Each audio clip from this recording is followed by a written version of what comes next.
Welcome to another episode of Fresh Brewed Kentucky Politics. If I look underprepared, I was just yelling for my hat and nobody responded. And that's what happens when you're Andrew Cooperrider. Anyways, welcome to another episode. We're going to go through it today, talk about a couple things. But first, if you could do me just one small favor, and that is hit that share button. If you're listening on Facebook, hit that share button. If you're listening on YouTube, share the link. Please, we all know that Facebook is currently throttling us and is holding back what we are able to reach out to. And so, hey, just hit that share button for us and help spread the word. Thank you guys so much. Additionally, as well, if you want to support us, please go to brewedco.com. Buy our coffee, rebuy our coffee, buy it a lot. You know, what does your coffee say about you? Stop funding the enemy, fund liberty. A whole lot of fantastic taglines to give you guys. So please hit that share button. And we're going to go into today's topics. We're going to talk about COVID inconsistencies. I got a little gut check for some of y'all on the mask issue where we're going to dig into. Talk about Kentucky governor, requiring vaccines for board meetings, and which is interesting and is definitely a power play, but of course they'll probably lay down and take it because Republicans have no backbones here in Kentucky. Joe Biden's on Alzheimer's.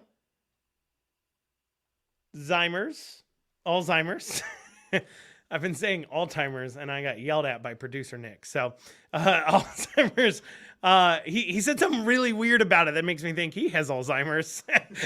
And January 6th, of course, a whole lot of hoopla about nothing there, but we'll go ahead and dig on into it. Thank you guys for joining us. Please hit that share button, and let's talk about COVID inconsistencies. Let's talk about the science of it all. So one of the most important things that I have noticed, especially as we're tearing down and slowing down COVID, is how slow the guidelines, the state guidelines all around this country are to adapt to the science. If you guys remember, they said, hey, follow the science. We're following the science. We need to put these orders in place. However, as we all know, science is not a settled issue. It never has been. Science is just not settled on a thing. And so in this case, where the science isn't quote unquote settled, it's always changing. And so whenever people said, well, let science lead the way, well, science can be wrong. And there's a pretty major thing science was wrong about that has recently become the subject of a couple of topics, especially in the court cases that we've been following out of Boone County and ourselves with the ABC. And that is that COVID has been proven to not spread on droplets, but rather to spread on aerosols. Why is this important to the conversation? Well, quite simply, it's super important because it goes into the efficacy of masks and how they work. So for those of you who watched our ABC case, you saw that the epidemiologist 3 from Kentucky testified. And when challenged by Chris Weiss on the aerosols and droplets issue, she responded with, yes, at the time we believe COVID spread by droplets, but now it spreads by aerosols. Why is that so important? Well, droplets, meaning it's like your spit that spreads on, is important because, these paper masks that aren't really PPE, as we talked about, they work for droplets if that's the concern, to a degree. Now, a lot of people would say, does it really work with droplets? There's a lot of debate on that too as well, and there's a lot of debate on how it all works. I mean, if you're not really getting sneezed in the face or anything like that, the question is, how easy is it really to catch it from droplets? Now, back when they believed that could spread on surfaces, I don't know if you guys remember that, and we're going to talk about that here in a second, because that guidance changed a minute ago, but yet we are still seeing odd guidance there.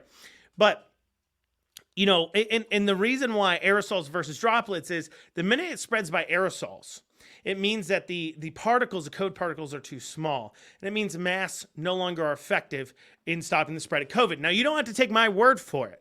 You can just go watch our ABC hearing where Chris Weiss had challenged the epidemiologists on that because they were saying I was a public health risk because I wasn't requiring masks in their opinion. And because of that, they said I was causing a risk to the public health. And Chris Weiss challenged him and said, well, hold on though, COVID spreads by aerosols, not droplets. And isn't it true that if it's spreading by aerosols, then that means masks are no longer effective?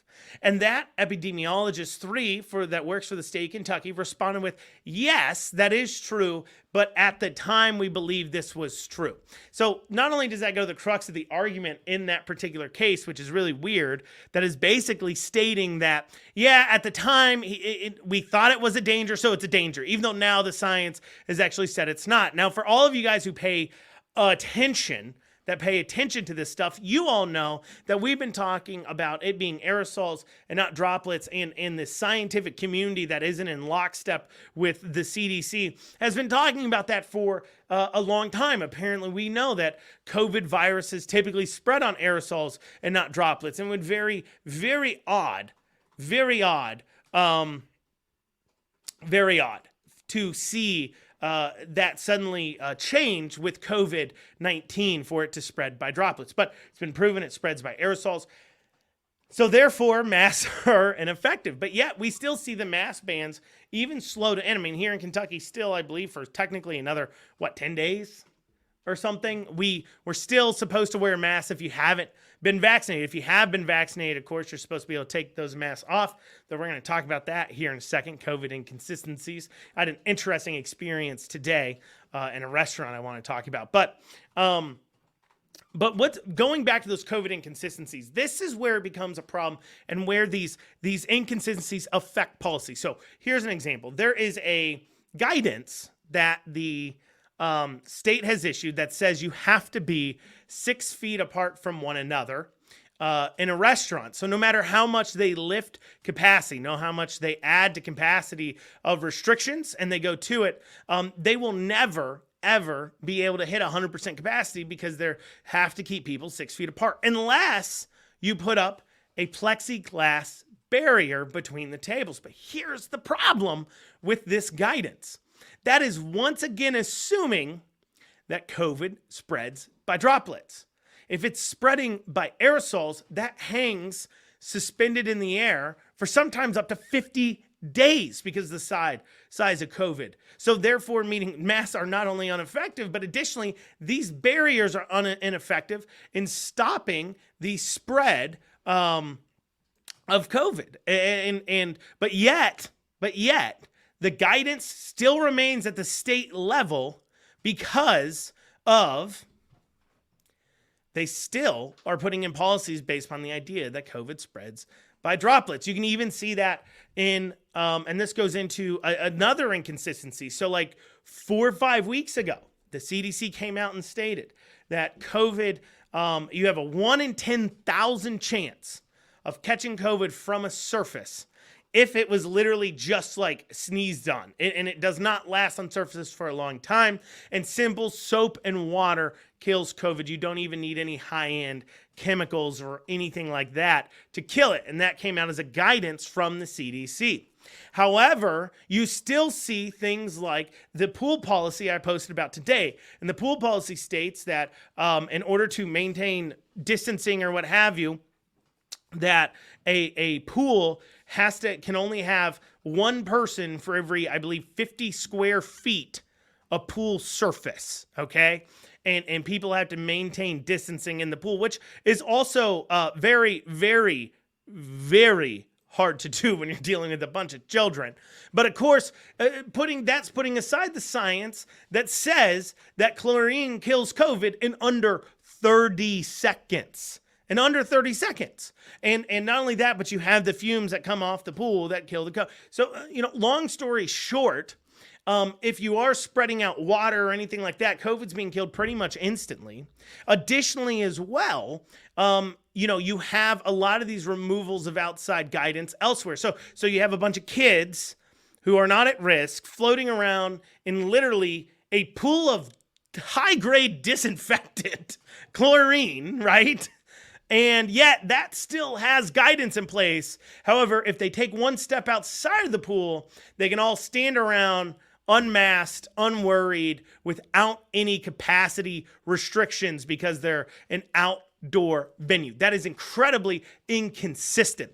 But not only do you have inconsistency in the rules, you have the inconsistency in the thought processes of these COVIDians, okay? These people that worship the almighty God that is COVID. More satanic probably type worship, because that COVID is a mean God, right? And strikes down anyone who does not follow its tenets of masking, social distancing, and hiding in your home, just like that. But these COVIDians, we're supposed to be COVIDians, as we, actually read the materials. But anyways, these COVIDians, I ran into a fresh flock of COVIDians today. Wild in Lexington, let me tell you about it. So I go into a restaurant, okay? It's a local restaurant here in Lexington. I will not say any names. And they seat us back to back with this table.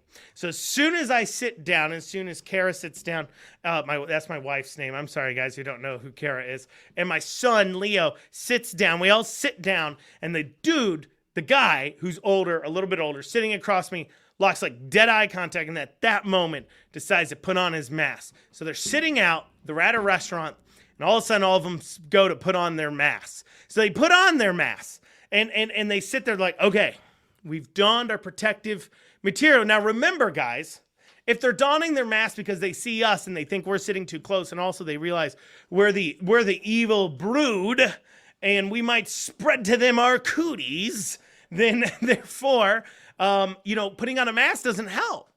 And it doesn't help because, well, remember, guys, masks protect you from me, supposedly. Now that's, of course, ignoring the whole droplets versus aerosols thing I just mentioned, but we're going to go ahead. We'll leave that to the side for now.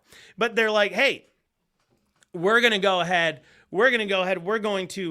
don these masks because we need to show our virtue signal. We need to put that on. So they put on their virtue signal, despite the fact that we all know these individuals, based on what they say next, are clearly vaccinated individuals. They're clearly vaccinated individuals.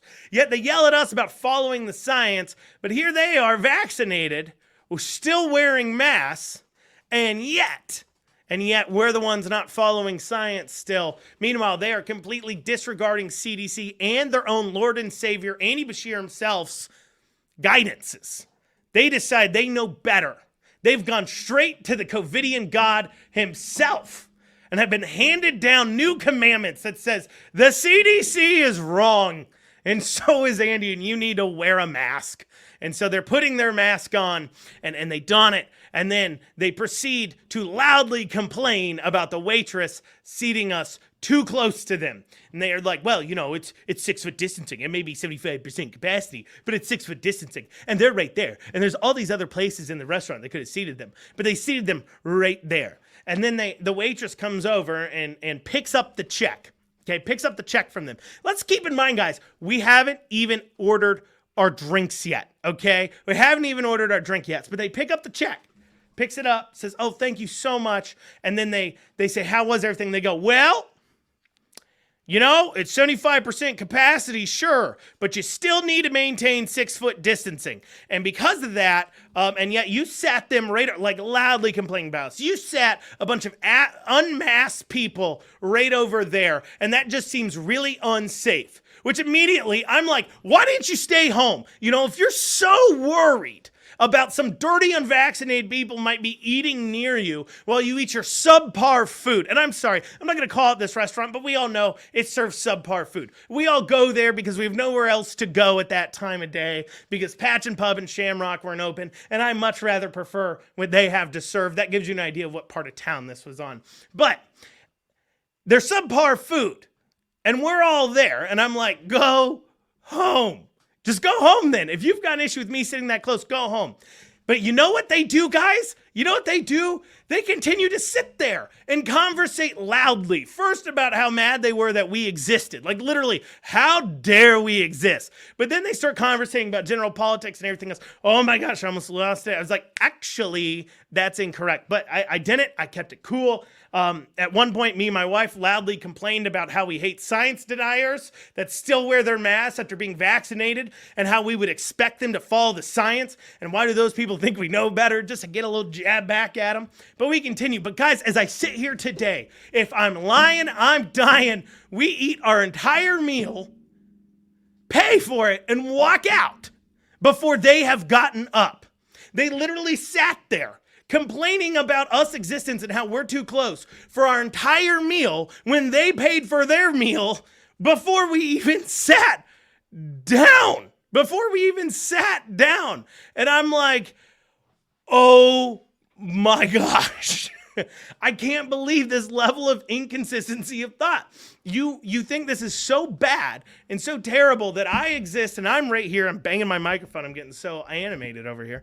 You think it's so bad that I exist and everything else, but yet you continue to sit there for my entire meal, loudly complaining about us. I cannot for the life of me, figure out why they would do such a thing. But of course, that's it. The entire thing, the entire COVIDian belief system is built around the idea that they are far more virtuous than others. And the idea that oh, hey, you know what? They see somebody too close. I don't like them. I don't like their masking situation or what have you. That whole idea left their mind. And instead, they decided to sit there and complain and stay our entire meal. Masked, mind you. So it's just those COVID inconsistencies, and they get frustrating as you see them more. And listen, I'm not asking my government to do anything. I would never ask my government to do a single thing to solve this issue. I don't like my government getting involved. That doesn't mean we can't engage in the culture war and continue to push back on these things. And that leads me into my next topic, and that is a little bit of a gut check for all you guys out there. Because listen, here's the deal. If you, because the mask mandates have ended in a lot of areas, so no matter where you're listening from, whether it be Kentucky, whether it be in other states, because you feel like you can take the mask off now, which you can, you're like, all right, masks are off, the fight's over. Now, remember all the times that you would argue online about masks and people would say, it's just a mask. It's not your freedoms. It's not tyranny or anything else. Stop being ridiculous and just put on the mask. And you responded with the same thing we always responded with, which is it's not just about masks. It's never been about masks for us. If it's just about masks, that'd be one thing. But it's about the fact for us that they were taking away people's business licenses and their alcohol licenses and destroying these businesses because one of their customers came in deciding to not wear a mask and somehow attacking the business because they don't want to get into altercation with their customers. It's about the fact that no government mandate with the stroke of a pen should be able to take away everything people have worked their entire lives for. It shouldn't be able to. Period. That's what it was about. However, if you've disengaged, if you're no longer involved, if you're no longer joining your local liberty groups, all across this country, there's local liberty groups. If you're no longer dedicated to shrinking the size of business, I'm here to the size of government, getting government out of the lives, because you have accomplished actually nothing. Your masters have told you you can take the mask off, so you did. And you're not bothering to say, whoa. What are we going to do to take away your ability to do this ever again? And I don't mean just masks, but I mean taking away entire people's livelihoods, picking and choosing winners and losers, not following the science, but instead making value-based decisions, as Dr. Stack said under oath, without engaging the people's branch of government, the legislator, in how to make these decisions. And you haven't changed a single thing about that. The only thing that's changed is your dictator, your tyrannical king, has said you can take it off now. So you've decided that I'm okay. Good, I get to take it off. No more fighting for me. And shame on you, because you're exactly everything they said you were. All you cared about was a silly mask. And if that's all you cared about the entire time was the fact that you don't have to wear a mask anymore, and you don't care anymore about, one, businesses like us who are losing our liquor licenses and other businesses that are still under process of being attacked for things they did during COVID all across this country. Or if you're done trying to push back and fight against the tyrannical, overbearing control of the government, if that's what it is for you, you're just done because, well, they allowed me to be done now. Shame on you. You're exactly what they said that you were. It was always just about the mask to you, which is silly. If it is literally just about the mask for you, you are silly. Because for me, that wasn't what it was about. The government wants to say, hey, wear a mask. That's one thing. But the government wants to say, hey, wear a mask, and I'm going to force you to wear a mask. And if you don't wear one in this business, I'm going to turn around. I'm going to take away that business owner's business. Come on. Not to take Joe Biden's line, but come on, man. Stand up and fight. Shrink the size of government. Get rid of these unelected bureaucrats being able to create licenses and take them away with a snap of a finger, or better yet, create their own policies with just a snap of a finger. Stand up and push back against that, because it's not just about the mass. But like I said, if you're done fighting, if you're done, because hey, they're not making me wear this tyrannical piece of cloth anymore. Shame on you. It's a little bit of a gut check. Shame on you. Stay involved. Get with local liberty groups. Support people who are pushing forward for liberty. And make sure you do not forget this, especially coming into elections in 22, 21 if you're in some states, but 22 in most states. And push back and get this done. Get liberty done. All right, enough of me berating you guys out there. I'm sure not the people listening, of course, but, you know, the people will probably never hear this because they stopped engaging a long time ago when they got told that they could take the mask off. They're like, oh, thank you, sir. I'll stop fighting back now. But thank you guys for listening. Obviously, as always, please hit the share button. Share us out real quick here. We're going to go into a little bit more talking about people fighting back. We're going to talk about Ryan Quarles here. He sent out a tweet, but please first hit that share button. Ryan Quarles, he is the ag commissioner here in Kentucky. Here in Kentucky, he had sent out a tweet, a tweet that said that for his own fair board meeting, he was required to show a vaccination card. Apparently, the governor has enforced for government here in Kentucky, the governor has enforced a policy that says the government board meetings here in Kentucky cannot occur unless everybody is vaccinated and shows their vaccine card. That is what the governor of Kentucky here has done. That's a problem.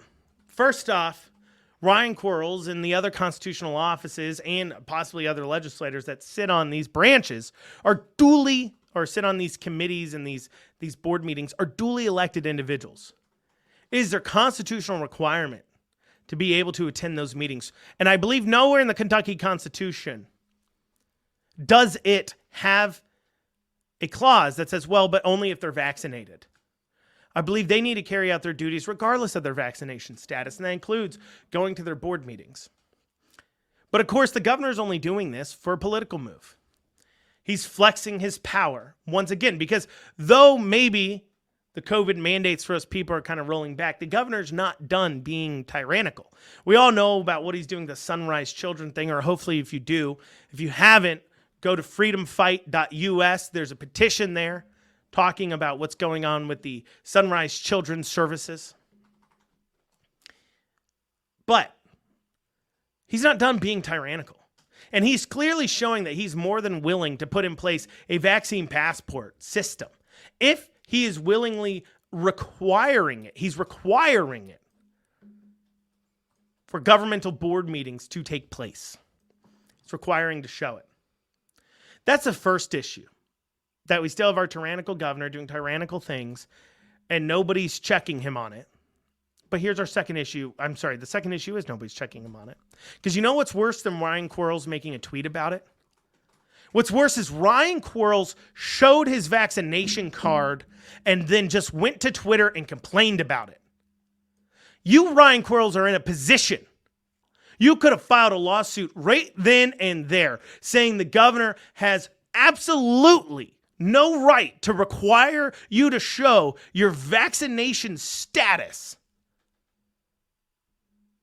in order to take part in your duly elected constitutional job. However, what's he going to do? Maybe he stands up and does something, but my bet is Ryan Quarles rolls over and just takes it. Because that's what the Republican Party of Kentucky and its leadership is missing. People with a backbone that do more than take to Twitter and throw a fit or do more than just fundraise, but actually do the stuff that we citizens here at Brood have been doing, like court cases, like actual advocating for legislation to get done, like protests, like demonstrations. I mean, imagine the kind of protests Ryan Quarles could put together around this. If he scheduled a protest to say the governor cannot require vaccine passports, it is unconstitutional to do that to constitutional officers, we're going to have a protest that says return to the state's constitution. Imagine how big that would be. Imagine how sizable that would be, and imagine the statement it would make. Is he going to do that? Probably not. Maybe he does it. Maybe something gets back to RPK that old Andrew at Brood's throwing a fit again about Ryan Quarles not doing anything. When it's well within his abilities to do it, you can't even claim like, well, he's just the ag commissioner. What do you want him to do? He's being barred from going to his own meetings unless he shows his papers. What can he do about it? He can stand up and do something about it. And it doesn't even make political sense. I mean, Ryan Quarles wants to run for governor here in Kentucky. Wants to run for governor here in Kentucky. But yeah, he doesn't even have the backbone to stand up when he's being possibly denied. Ooh, my hair's out of the way. Anyways, being possibly denied access to his own board meetings. It's pathetic. That's my call on Ryan Quarles. Ryan Quarles, do something about it. Sue him. Do something. Don't show him your papers next time. You don't agree with it, Ryan, then take a stand. Otherwise, I have to assume you're agreeing with it. And what you're saying is just words with no actions. And so actually you agree with it, but you just know your constituents probably won't vote for you if you admit it out loud when you want to go ahead and run for governor. Take a stand. Gosh. Us citizens, us people out here, the people watching and listening to this podcast, the organizations like Constitutional Kentucky and AFA and MAFA and We Free Ourselves and the Tea Party and Take Back Kentucky, their shoulders are tired. They're tired of having to constantly carry the weight of liberty and freedom and standing up to this tyrannical rule here in Kentucky. They're tired. It's time some of you people who have no problem pandering for our vote start pulling your weight. Start actually doing something. But regardless, that's here in Kentucky. But I know all across this great nation, all across this great, great nation, this isn't a one-off situation. I'm sure this is happening in a lot of legislators and a lot of states, where the Republicans in that state or even at the federal level failed to do anything more than compromise away your rights. I mean, look at what the fiscally conservative Republicans are doing at the national level. Biden says, I want a $2 trillion infrastructure plan. What do the Republicans counter with? Well, certainly the more conservative $900 billion infrastructure plan. You were at zero. He just got you up to $900 billion. You've already lost. You already lost the negotiation.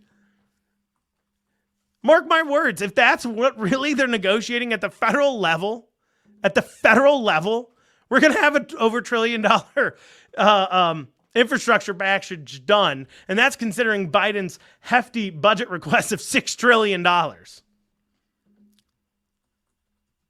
mean, I don't know what to tell you guys. Listen, I'm not saying infrastructure doesn't need to get done. Let's get infrastructure done, but let's get it done as a normal part of our budget.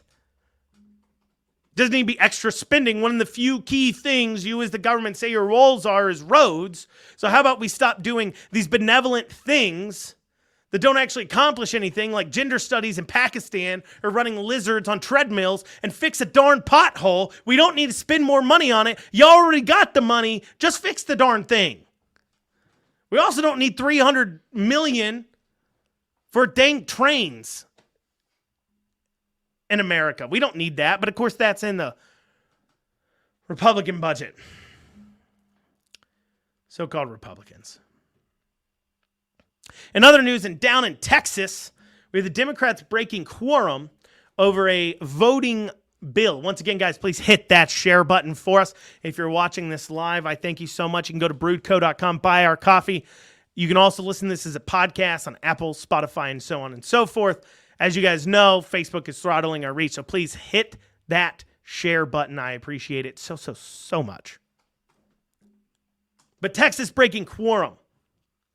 Democrats. So for those who don't know what that means, most legislators are ruled, generally speaking, and based on the rules are based upon Robert's Rules of Orders, which is a very boring book, and I suggest to nobody to read it. But if you ever are involved in meetings or government or things like that, you got to read it to understand how it works, how quorum works, what that means. So quorum is there has to be a certain amount of people in the room. So, I think for Texas, it may be like 66%. So you have to have 66% of the legislator there to even be able to vote on anything. So if the Democrats, in this case in Texas, they just walked out to make sure the Republicans didn't have the quorum they needed to pass a voting bill that then would have gotten signed by the governor. So the Republicans had the majority vote, but the Democrats said, hey, we have enough seats that we can break quorum. So we're just going to go ahead. We're just going to walk out and break quorum. So that way you can't actually legally vote on this now. And it was also the last day of their session. So, probably the governor there will call a special session to pull them back in. But they break quorum over this very, very racist voting bill. And what's in the bill that's so racist? Well, one of the major things they're throwing a fit about is they're no longer going to allow drive-through voting. So apparently in like Austin, they were offering drive-through voting. And also too, they're like, no, voting has to be done at the cutoff. You can't extend it out, and you can't do a 24-hour voting up to the moment. And, a lot of normal rules of saying, hey, all this shenanigans you guys did during COVID, listen, we're not going to do that. Okay, we're not going to do that this time. Right, it's going to be normal voting like it's always been. I didn't know I had to specifically make it illegal for you to vote at 2 a.m. You're never supposed to be able to do that. So now I'm going to specifically make that illegal that you can't vote at 2 a.m. because that's silly. And I guess, we can have a debate on that, but I don't want to debate about it. It's kind of weird that you can't just vote at 2 a.m., but whatever. I mean, they make some argument about third shift workers or second shift workers or something. I don't know. You'd have to explain that one to me because you think first shift workers would be the ones, but first shift workers don't need to vote at 2 a.m. They can vote if they get off. Anyways, regardless. But what's in the voting bill, part of what's so racist about this voting bill is they will not allow drive-through voting. And they're like, that is racist. Drive-through voting, not allowing that is racist. Now, I had it on good information based upon the Georgia voting bill that driver's licenses were racist. But now not aftering drive-through voting is racist. So IDs are racist, therefore driver's license is an ID. So therefore driver's licenses are racist in one state. But in the other state, if you're not allowing those people who have a driver's license to vote through special means, drive-through voting, then that is also racist. So if you favor people who have a driver's license, racist. If you don't allow people to vote that don't have an ID, aka also known as or can be a driver's license, that is also racist. So racist. right? IDs are not racist and racist all at the same time. And I guess the Democrats didn't have a double standard. They'd have no standards. I guess when you have an issue with something, the golden bullet is just to call it racist. Because I can't imagine how you square this one mentally about racist IDs, but racist drive-through voting. But this is where we are now. We have to look somebody in the eye and engage in public discourse and honest discourse with individuals that believe IDs are racist and also not allowing drive-through voting is racist. But regardless, Joe Biden made a weird comment about Alzheimer's. For producer Nick over there. Alzheimer's, he said every bed in America would be full of Alzheimer's patients in the next 15 years. Which, of course, that statement made me think that our president has Alzheimer's. Because not only, okay, let's walk this through. First off, if anybody else at all has ever heard this statement said ever before, if anybody else has ever heard of the medical community being like, hey, Alzheimer's is going to fill up our hospitals. We literally will be unable to operate anymore. We'll be up to our elbows in Alzheimer's patients, and we'll be unable to offer a bed to anybody. You break your arm, too bad. This guy who doesn't know where he is taking up your bed, okay? And I'm not saying to make light of Alzheimer's. Listen, Alzheimer's runs in my family. My grandmother had Alzheimer's, probably died from it. So I'm not making light of that. I'm making light of the fact that Joe Biden just whips out this medical statement and everyone's just like, oh, okay, cool. Yeah. And I'm like, what are you talking about? Like, next is he going to be like, if we don't get a handle on this rabies problem, it's like, who else has reported on this issue? Listen, if you know of an article that talks about Alzheimer's filling up all the beds in America, send it to me. Not one just wrote as a cover butt for Biden, but an actual article wrote sometime before the last 3 days. That would be great. But he goes, every bed in America is going to be full. And the other problem with that statement is it assumes that the hospitals over the course of 15 years will never add a bed. Even when they see that they're filling up with Alzheimer's patients, they're going to be like, no, that's okay. We're not going to add any more beds at all. We have the video. Oh, you have the video. Okay, let's play that video real quick. Here we go. That's me. That's the video. Every single solitary hospital bed that exists in America, as the nurses can tell you, every single one will be occupied in the next 15 years with an Alzheimer's patient. Every one. There you go. Every bed, every one will be occupied with an Alzheimer's patient here in America. So not only, once again, crazy thing, I don't know where that came from, but also as well, it assumes that hospitals will be looking at the hospital beds over the next 15 years and be like, oh, it's just filling up. I'm not going to do anything about it. I mean, it's not like hospitals make a profit by offering, beds to people for medical care. And if they see there was a need for hospital beds in a hospital over the course of 15 years, you can build like a hospital in a year. Like, I don't understand how this becomes a problem. I'm not trying to make fun of anybody who has Alzheimer's other than possibly Joe Biden. But I'm not making light of that disease. It's a terrible disease that inflicts many, like I said, my grandmother battles with it. And if it rolls out, probably one of my sisters will. I guess how it works generational. So I'm not trying to make light of that disease. And I promise you, that's not what I'm trying to do. But I do think it's crazy to say anything slowly building over the course of 15 years in the hospitals will overwhelm them. Like, that is plenty of time to prepare. This is plenty of time to prepare. And I don't understand this statement. I don't get it. And I also don't get the fact that media is just like, that's okay. That's just rascally old Biden. Look at him eating his chocolatey chip ice cream. That's a real thing they asked him about. What you eating there, bud? Chocolate chip ice cream. Just stole it from that little girl I smelled. Anyways, point is Biden has Alzheimer's because he's over here making crazy statements. And we need to get checked on that. We need to check him out for that. When someone check on Joe Biden for me. Very, very much please. Okay. We got one more topic I want to talk about. The January 6th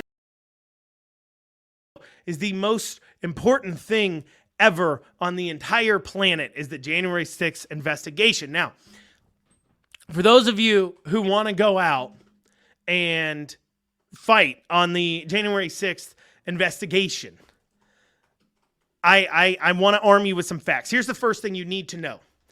Congress does not have the power to criminally indict anyone. All they can do that's a halfway legal proceeding is impeaching somebody like the president. But that's all they can do. They cannot, Congress in America cannot bring charges. So if you're a crazy leftist and you're watching this to get the deets on what us crazy righties are up to, hear my call. Heed my warning. If you go out there saying the January 6th needs to be investigated and bring those criminals to justice, you will not achieve that with a congressional investigation. Congressional investigations are only used for discovering possible policies or laws. Let me give you an example, okay?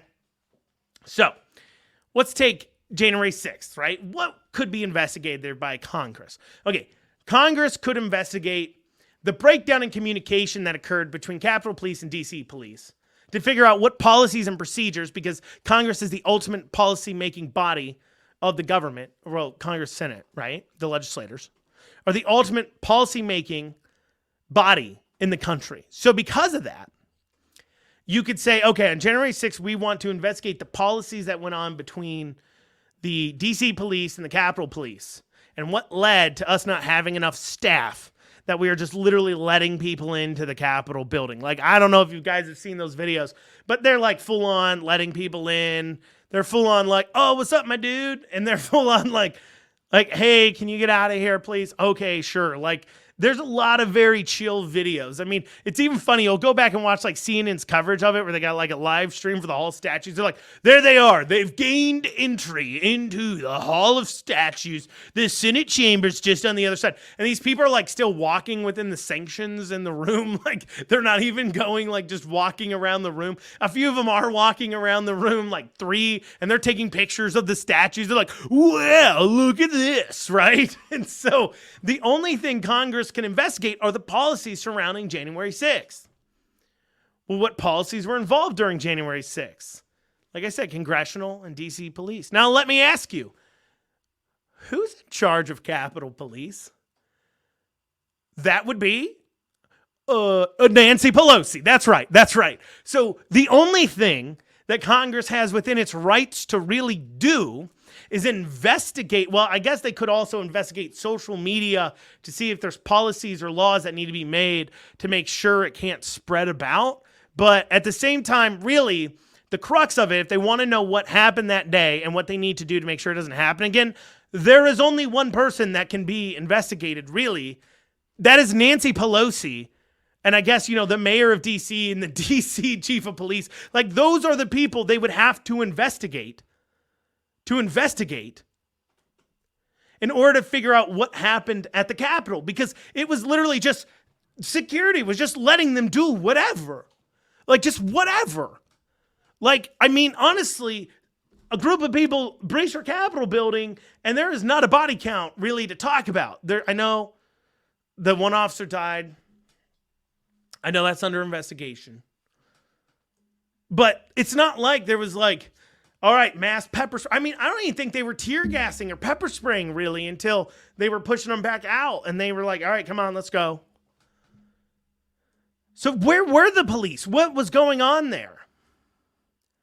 But of course, do you think the January 6th investigation would go into investigating Nancy Pelosi and the DC chief police and the other people involved in the policy making decisions when it came to security at the Capitol. And no, that's not what they want to investigate. They want to investigate Trump. They want to get to the bottom of who was there and subpoena them and question them and grill them for political theater. And we all know that's what they're doing because it's not even within Congress's auspices, once again, to press criminal charges. And the fact we won't let them do something that they aren't even legally supposed to be doing, they now want to throw a fit about. Listen, you follow the Constitution or you don't. Period. End of story. That's it. That's all I got to say about that. Well, guys, I've come to the end of my ranting and raving, and I thank you for joining us. Once again, this is a podcast, Apple, Spotify. Additionally, as well, I thank you guys for joining me. Look at that. We had somebody from Russia watching. Thank you so much. And I enjoy you all joining me this evening. Thank you so much. And we'll see you Wednesday evening for our next broadcast. Thank you.